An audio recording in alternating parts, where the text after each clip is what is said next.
Heck yeah, man. That's so nice to hear. I'm hearing that throughout the whole space. Like everybody has that excitement, like, oh, Pog is back. So yeah, Luca NETZ is on stage as well, guys. Let's go around the horn. Pog is here. Luca, we got CNN Murdoch. We got a bunch of people. Rob Feldman, William. Let's go. Retweet the room, everyone. It's getting hype in here, man. Pog is on stage. 1990s are back. I'm feeling it, guys. Pog, how you feeling over there, man? Oh, I'm good, man. I couldn't be more hyped with the turnout. Thank you guys for jumping on stage. Let's fucking go. My boy Luca jumped up. Met Luca at in person at the Gary V, the last VCon. He was out there. There was the first time we got to see the plushies in person. I don't even know if they'd shipped them yet from Amazon before they got them, but I'm holding my plushie. I've got.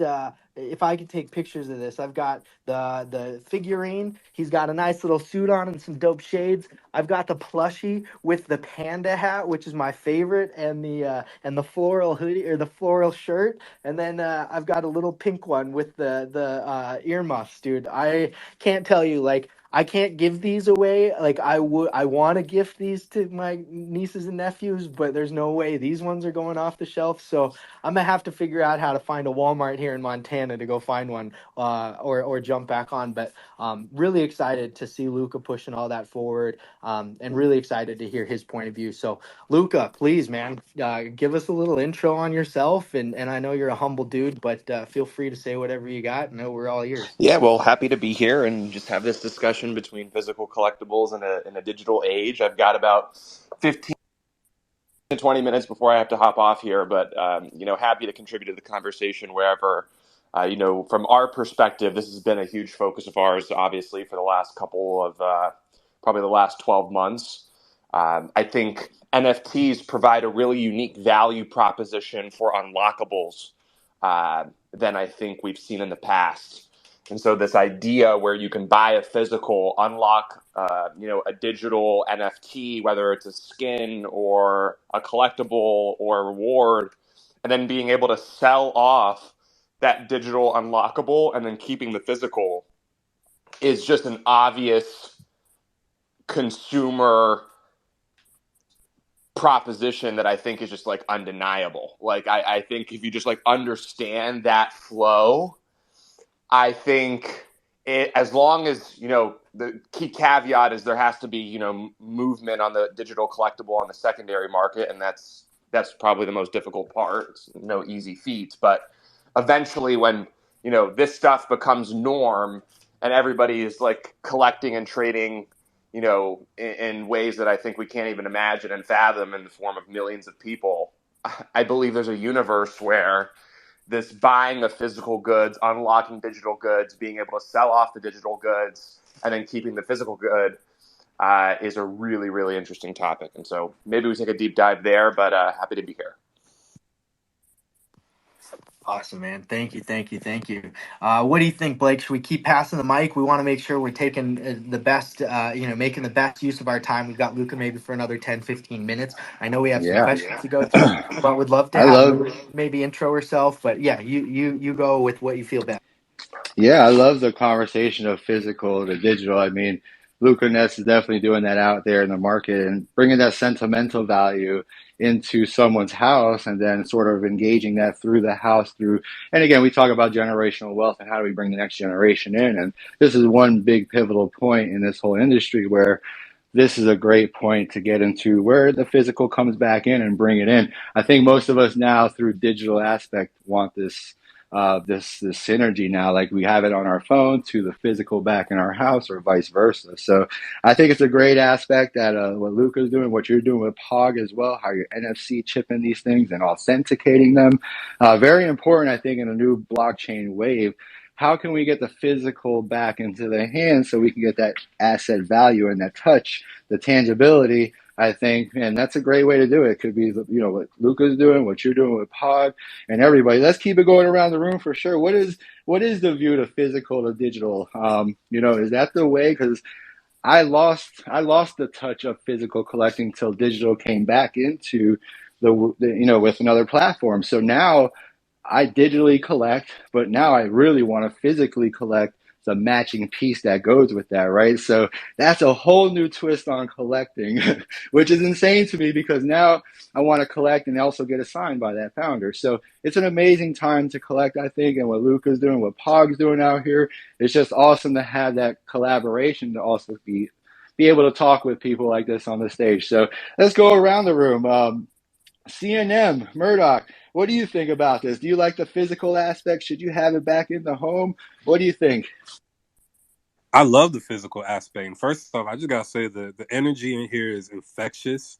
I feel right at home. Bunch of '90s kids getting together and bringing a lot of the things that brought us joy as kids back to life. And like, I think that creating anything that can transcend, like fandom that transcends generations, is what we really have an opportunity to do here in this space. But just speaking from the perspective of a musician, like music lost its collectability for a long time in the digital age of streaming, and like we're just now getting that back with like physical vinyls that, well, all vinyls are physical, but vinyls that incorporate NFC chips, creating more collectible experiences around our songs that tie to in-person shows. So yeah, I think it's incredibly important, and honestly it makes both sides more fun.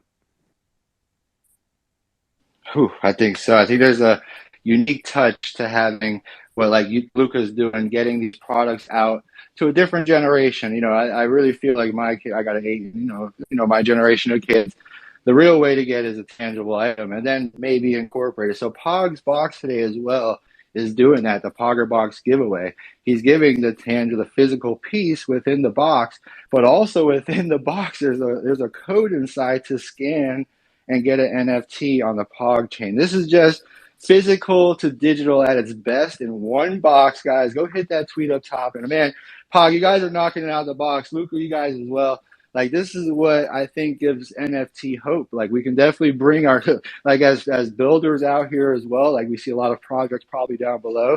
And these are great examples of how we can build in this space. And man, you guys are crushing it out here. Virtual money. What's up, man? GM to you. How's it going? How do you like the physical to digital aspect, or maybe vice versa now? Like, what's going on in this Web3 move right now? Do you feel a big movement happen? GM. Yeah, definitely. I see it on a lot of fronts. This next generation that's coming up is very, very digital. Their lives are very digital. I've told the story before. My kids this past Christmas got like the $75 like Minecraft like physical toy. It was like a castle thing for my brother-in-law. They have not touched the physical toy once, but it was their favorite toy because they were able to scan a QR code and get like 3 digital assets within their Minecraft game, and it was their favorite toy. These days, the digital collectibles and digital lives are so much more important than they were, and even my generation, as '90s kids, and especially before that, we see it in music, we see it in movies, we see it in comics, we see it in everything. The lives are going so much more digital. At the same time, we're never going to replace that physical. And I see a lot of really cool things and a lot of really cool ways we're moving, from like what Luca and the Pudgies are doing and what Pogs are doing. I was a Pog kid growing up, had the metal, the plastic, the paper Pogs, all of them, loved them. Let's go. But in a lot of those ways. And I think that, one thing that we're trying to kind of tap into a little bit or see if there's a market fit for is even physical toys that are out there. Maybe there's a QR code on the box or on the packaging where when my kid is like, hey dad, can I get this toy while we're walking through Walmart? I can say no, not right now, but you can scan it and get the digital one and get that free digital download. And your kids and us and everyone else can start, creating that digital library of our cool, digital collectibles. And then when it comes to Christmas or a birthday or something like that, I can go through their digitals and order the physical. And because it's already there in their inventory or in their metaverse space or in their game or whatever platform it may be within. And for the company, it doesn't cost them hardly anything to produce that digital item because it can be the same one copied tens of millions of times, but at the same time they can have some value add and some revenue add by having an easy Christmas list or easy birthday list that grandma can get a hold of and just order straight through there. So I think there's a lot of really cool digital and physical connection, and we're going to continue to see that expand in a big way. I think it's an amazing thing. Again, what Luca did just to reconnect the dots to bring it back to physical. Same with Pog.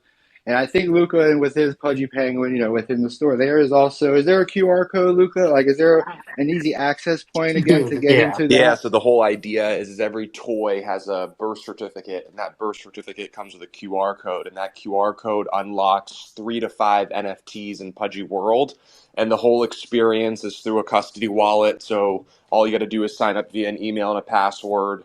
The whole experience is gasless, so it doesn't cost you any money. So just for basically 3 to 4 minutes of your time after you purchase a $5 toy, you will have a blockchain wallet and your first NFTs without you knowing, and as long as you follow the instructions. So I think that was a huge part of what I think made our toys, such a moment. And honestly, I think is kind of the beginning of a movement. Is they're not just toys, like these are really, I don't really say this in broader public settings, but I'll say it in a smaller space here. They're Trojan horses to kind of get people familiar with digitally collecting.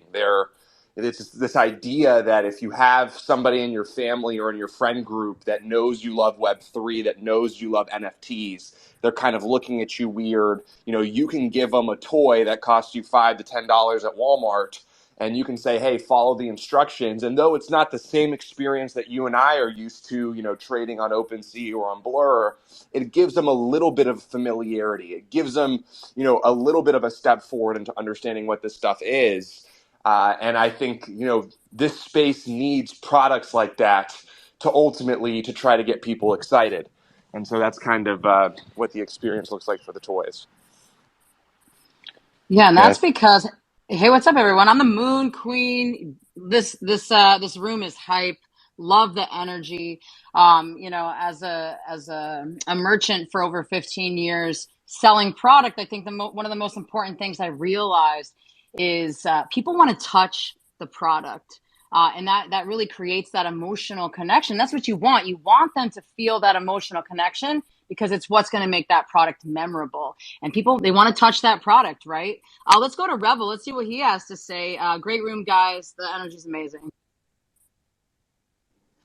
Yeah, hi everybody. Just getting excited hearing everybody talk about the possibilities here. We're a platform that allows people to create their own personal trading cards, and we're seeing a lot of experimentation around the intersection between digital and physical goods. So I'm sure some of you have heard about the experiment that Damien Hirst ran, where you had an option if you owned his NFTs to choose whether to keep the NFT in perpetuity or burn that and receive the physical piece. And we have artists on our platform who are doing the same thing. I think NFTs can serve as a really interesting stamp of authenticity potentially for ownership, but the choices you can make around those open so many more possibilities. And I think we're only beginning to scratch the surface. I mean, for folks who have, maybe speculative interests, to choose when to get the physical, if ever, or maybe trade that to someone else if the price appreciates. You see people doing that in the space. I think also there are folks who, maybe they want to redeem a physical version of something at some point, but now is not the right time because they don't have enough space in their home, and they want to wait until they own a larger home. And I'm kind of riffing here a little bit, but I'm sure people will come up with much more creative solutions than I have, and we're seeing some of that experimentation on our app.